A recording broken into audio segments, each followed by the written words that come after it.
کیا کرنا چاہیے آپ یہ بیان کروں گا، ایک دو تین مثلاً پیشنہاد آپ کی خدمت میں بیان کروں گا۔ ایک کہ سب سے پہلے آگاہی ضرورت ہے، آگاہی، اس کو سمجھانے کی ضرورت ہے۔ بہت سارے ایسے ہوتے ہیں جس کو پتہ ہی نہیں۔ مثلاً گزشتہ جمعے میں نے ایک مسئلہ بیان کیا جامع مسجد میں، شاید آپ اکثر وہاں پہ تھے، اگر نہیں ہیں تو پھر جو نہیں ہیں وہ سنیں۔ میں نے ایک مسئلہ بیان کیا عزاداری کے حوالے سے۔ مثلاً ایک شرٹ ہوتا ہے یا قمیص ہوتا ہے یا رومال یا جو سر پہ باندھنے والا جو پٹی ہے اس پر یا حسین لکھا ہوا ہوتا ہے، مثلاً ہوتا ہے۔ تو میں نے یہی بیان کیا چند موارد ایسے ہیں جہاں وضو کے بغیر نہیں چھو سکتا، اس میں سے قرآن کی آیت کو نہیں چھو سکتا، وضو کے بغیر، وضو کیے بغیر نہیں چھو سکتا، حرام ہے۔ اسی طرح ائمہ معصومین علیہم الصلاۃ والسلام، چہاردہ معصومین علیہم الصلاۃ والسلام کے یعنی اسماء کو بھی وضو کے بغیر نہیں چھو سکتا۔ اسی طرح پروردگار عالم کے جو اسماء ہیں، صفات ہیں، اس کو بھی وضو کے بغیر نہیں چھو سکتا۔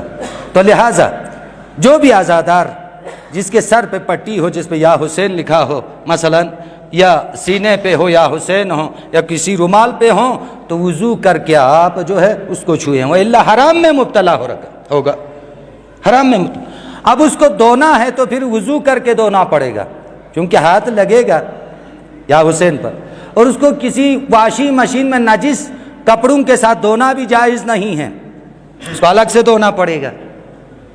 تو میں یہ مسئلہ بتا دیا، تو اکثر مومنین جو ہے بات میں آ کے تفصیل پوچھ رہے تھے۔ اس کا معنی یہ ہے کہ آگاہی، بہت ساروں کو یہ پتہ نہیں تھا مسئلہ، آگاہی، لا علم ہوتا ہے، ناآگاہ ہوتا ہے، تو پیار و محبت سے سمجھانے کی ضرورت ہے۔ یہ ایک طریقہ ہے منکرات کو روکنے کا، ایک طریقہ یہی ہوگا، پہلے خود معلوم کرے، اس کے بعد جو اس کو پیار و محبت سے سمجھانا ہوتا ہے، آگاہی دینا ہوتا ہے۔ تو لہٰذا امیر المومنین ایک بازار سے تشریف لے جا رہے تھے، آپ کے سے پہلے ایک جوان جا رہا تھا، اس کے جو عربی قمیص ہوتی تھی وہ دامن بھی زمین پر جو ہے گھسیٹتے ہوئے وہ جا رہا تھا۔ تھنمو گنچشی گونا نہ گن، امیر المومنین نے فرمایا ارفع ثوبک، اے جوان، اے میرے عزیز، کپڑے کو تھوڑا اوپر کر کے چلو، کپڑے کو تھوڑا اوپر کر کے چلو، یہ زمین پہ گھسیٹ رہا ہے۔ تو لہٰذا انہ اطہر لکم، اطہر، یہ پاکیزگی بھی ہے اس کے اندر، تو تھوڑا اوپر رکھیں گے تو نجاست کثافت سے دور رہیں گے، اور ساتھ ساتھ جو ہے تکبر بھی نہیں ہو۔ شاید اس دور میں یعنی گھسیٹنا، لمبی قمیص پہننا گویا ان کی ایک متکبرانہ تکبر کی ایک نشانی تھی۔ مثلا آج کل بھی ہیں، ہمارے لباس میں بھی، ہمارے جوانوں کے لباس میں متکبرانہ لباس ہے۔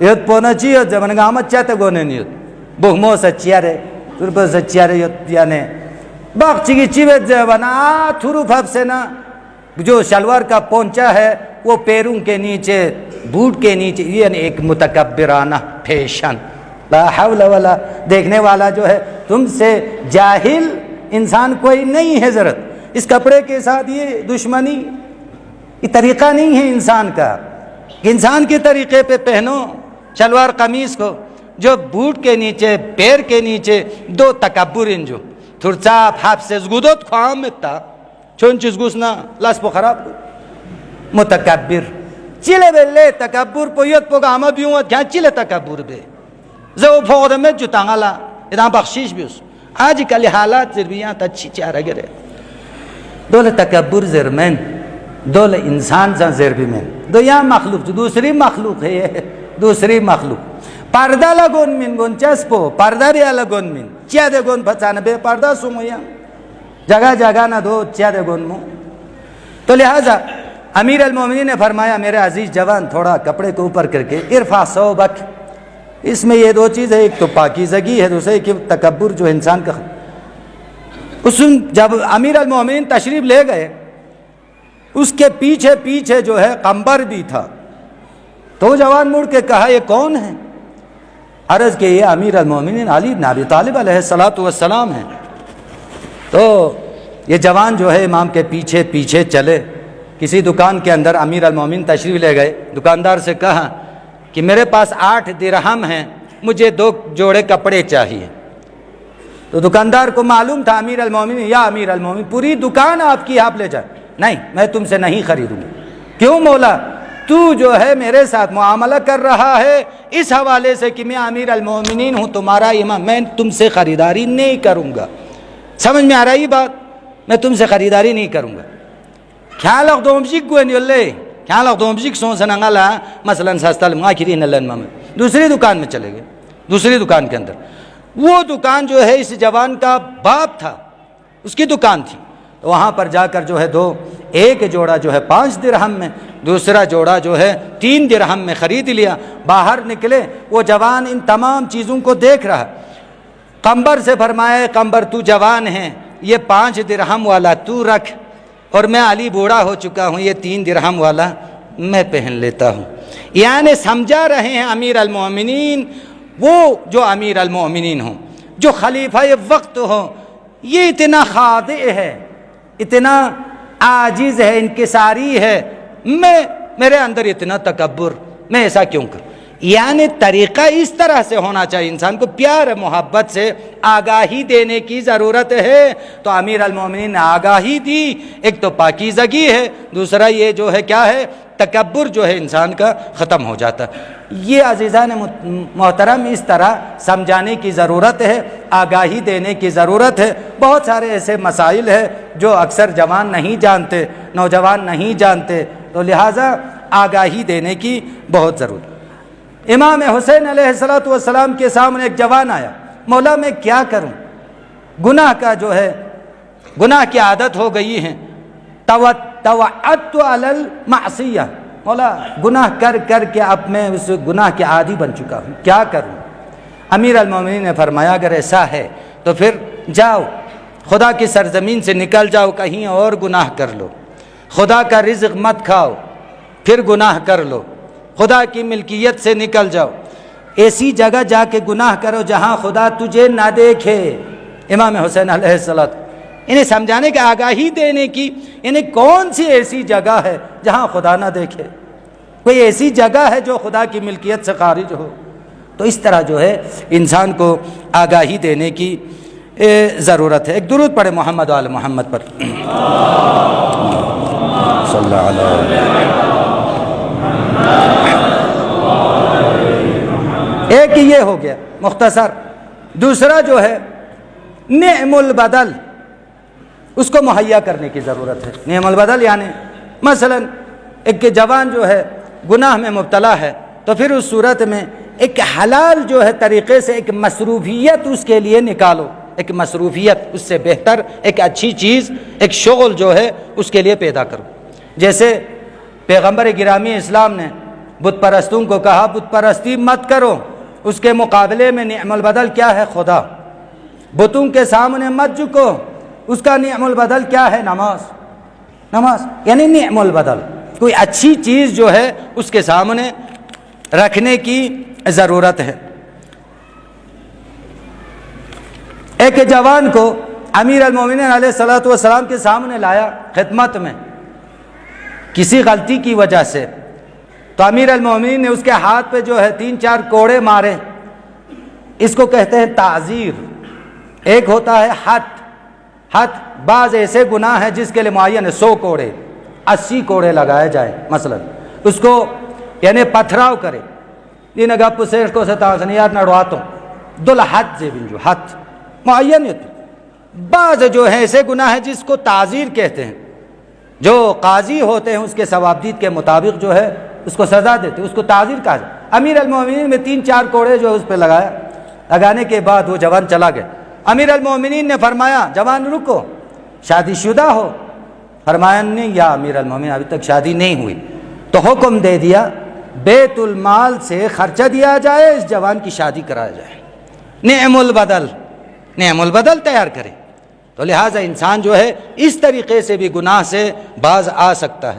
تو لہٰذا جو جوان 18 سال سے 25 سال کی عمر کے یہ جو درمیانی ہے، یہ اوج انسان کی جوانی ہے، اس میں شادی کی ضرورت ہوتی ہے۔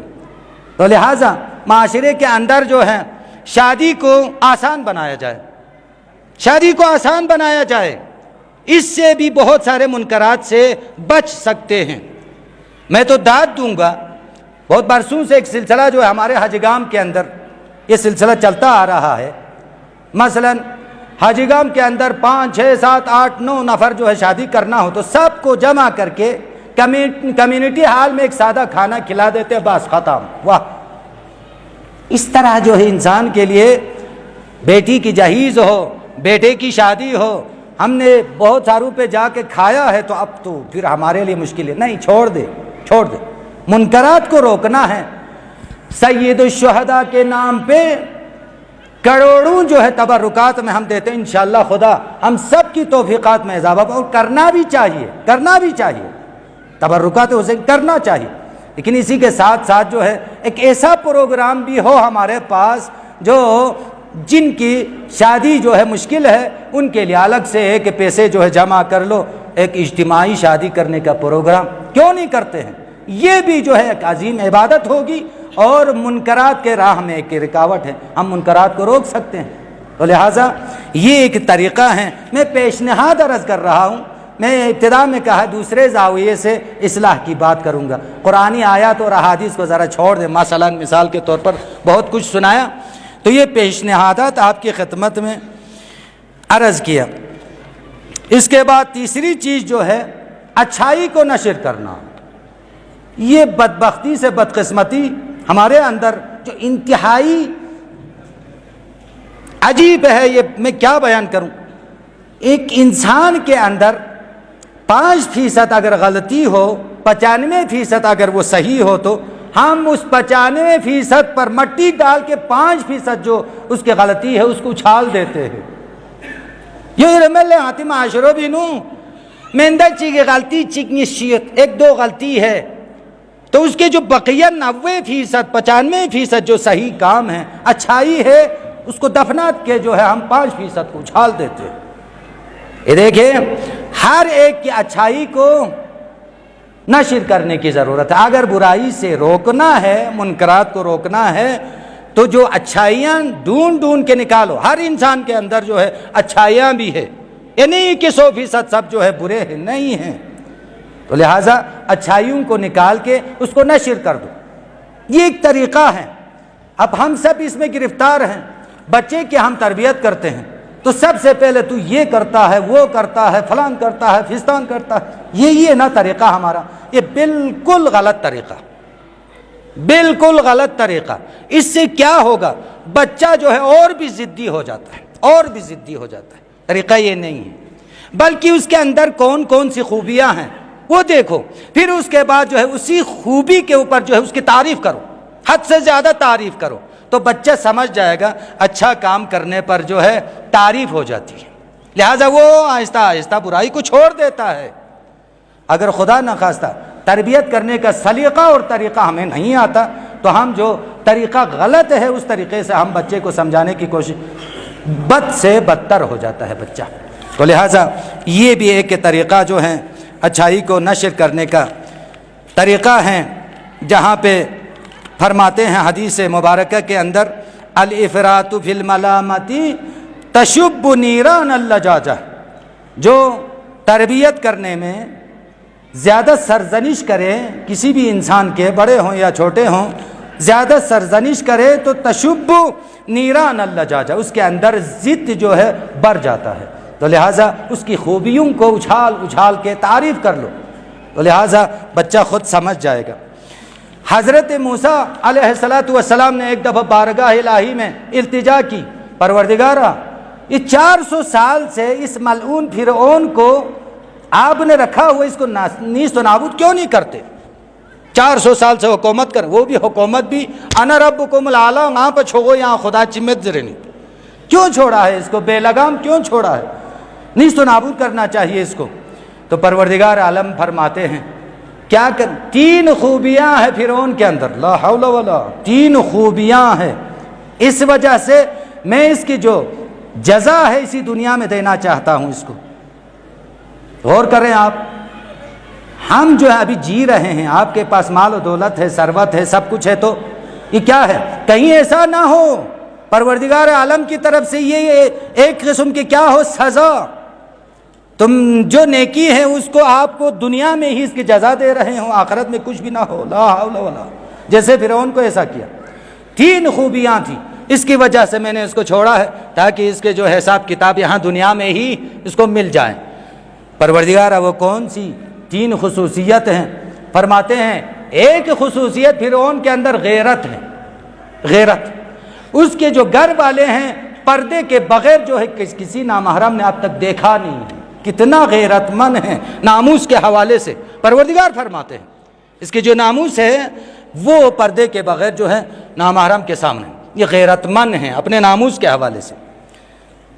سمجھو ذلے کا اصل کنیا تفصیل بے ضرورت ہے، اگر بے غیرت کوئی انسان ہو معاشرے کے اندر وہ تو فرعون سے بھی بدتر ہوگا، جو اپنے ناموس کے حوالے سے بے حیا ہو، بے شرم ہو، غیرت جس کے اندر نہ ہو، اور اپنی بچی کے اوپر، اپنے بہن کے، اپنی بیوی کے اوپر نظر نہ ہو، شرعی پردے کے ساتھ وہ باہر جا رہی ہے یا جو ہے بد حجابی کے ساتھ اگر اس چیز پر نظر نہیں ہے تو پھر اس صورت میں فرعون سے بھی وہ کیا ہے؟ بدتر ہے، وہ بے غیرت انسان ہے۔ کم از کم فرعون کے اندر تو یہ غیرت تھی جو خدا کو پسند ہے، جو خدا کو پسند تھے۔ اس کے بعد جو ہے دوسری خصوصیت اس کے اندر سہل الحجاب، سہل الحجاب یعنی بہت بڑا آدمی، انا ربکم اللہ، میں تو خدا ہوں۔ کوئی بھی انسان جو ہے معمولی سا معمولی شخص بھی فرعون کے ساتھ کوئی کام ہوتا تھا تو کوئی مسئلہ نہیں تھا، جلدی جو ہے اس سے ملاقات کر سکتے تھے، یہ نہیں ہوتا تھا 1 ہفتہ پہلے جو ہے اس سے ٹائم لینا پڑے، 5-6 نفر کے پاس جا کے مہربانی کر کے مجھے فلانا اس افسر سے ملا دیں۔ ہے نا ہمارے معاشرے کے اندر کتنے ایسے بڑے لوگ ہیں، تھک پگار لے کسا، اتنے پروٹوکول میں لے جا رہے ہیں، لے آ رہے ہیں، کہاں اس سے ملنا۔ فرعون کیا تھے؟ سہل الحجاب، جو بھی شخص جو ہے اس سے ملنا چاہتے فوراً مل جاتے تھے۔ ہاں یہ خصوصیت تھی اس کے اندر، خدا کو یہ پسند تھا، خدا کو یہ بہت پسند۔ اور تیسری خصوصیت جو ہے اس کے اندر جو بیان کیا ہے غریبوں کو کھانا کھلانا، اس کے دسترخوان جو ہے 24 گھنٹہ کھا رہے ہیں، پی رہے ہیں، خدا کو یہ بات پسند تھی۔ فرماتے ہیں یہ 3 خصوصیت جس کی وجہ سے میں نے اس کو چھوڑا ہوا ہے، جو کرنا ہے کر دے، اور اس کے حساب جو ہے دنیا میں ہی دیا۔ 400 سال سے انا ربکم الاعلی کہہ رہا ہے، تو لہٰذا اصل مطلب کیا ہے؟ ہر ایک کی جو خوبی ہے اس کو باہر نکال کے اس کی تعریف کر لو، چی جائے کہ اس کی برائی کو نکال کے ڈھونڈ کے مت پوں سکھوں سنا سخت سے زیر بھی دو طریقہ میں شریعت سے طریقہ میں یہ پہ خوبی ضرور گسے خدا لے چیزیں رہے یا من اظہر الجمیل و یا من ستر القبیح، یا من اظہر الجمیل، اے وہ ذات جو ہر نیکیوں کو ظاہر کر دیتا ہے اور ہر عیب کے اوپر پردہ ڈال دیتا ہے، یہ خدا کی صفات میں سے ہیں۔ خدا را منکرات کو روکنا ہے تو ہر ایک جو ہے ہر انسان کی خوبی کو دیکھو، برائی کی طرف نظر مت کرو، وہ خدا اور اس کا معاملہ ہے، کل حساب دے گا تو خدا کے بارگاہ میں وہ جواب دہ ہیں، ہم جواب دہ نہیں ہیں۔ اس کے گناہ جو اپنے گردن پہ کیوں لیتے ہوں، وَلَا تَزِرُ وَازِرَةٌ وِزْرَ أُخْرَى، دوسرے کے گناہ کا بوجھ اس کے دوسرے کے تیسرے کے ذمے پہ نہیں، اسی کے ہیں، تو لہٰذا خدا اور اس کا معاملہ ہے چھوڑ دے، اچھائی کی تعریف کرے ہر انسان۔ یہ بھی ایک طریقہ ہے یعنی منکرات سے روکنے کا، منکرات کے سامنے یعنی ڈھال بن سکتا ہے۔ تو لہٰذا یہ بھی یاد رکھے، تکرار کرنا یہ بھی ایک طریقہ ہے۔ میرا بیٹا نماز پڑھ لو، نماز پڑھ لو، نماز پڑھ لو، بار بار اس کو یہ بتا دے، سختی سے نہیں، آرام آرام سے تکرار کرتے رہے، نماز پڑھو مثلا، یہ اچھائی کر لو۔ امیر المومنین کے جو جملات ہیں بہرحال اور بھی ہیں، وقت کافی آ چکا، بس انشاءاللہ اگر موقع ملے تو بقیہ مجالس میں بیان کروں گا۔ تو اس طرح جو ہیں منکرات سے انسان رک سکتے ہیں۔ تو لہٰذا امیر المومنین بھی جو سرنامہ کلام کے طور پہ کل بھی میں نے وضاحت کی ہے، من اصلح امر آخرتی ہی اصلح اللہ امر دنیا، جو آخرت کے جو کام ہیں اس کی اصلاح کر لے، آخرت کو ٹھیک کر لے، تو پروردگار عالم جو ہے دنیا کے جو کام ہیں وہ خود ٹھیک کر دے گا، خداوند عالم خود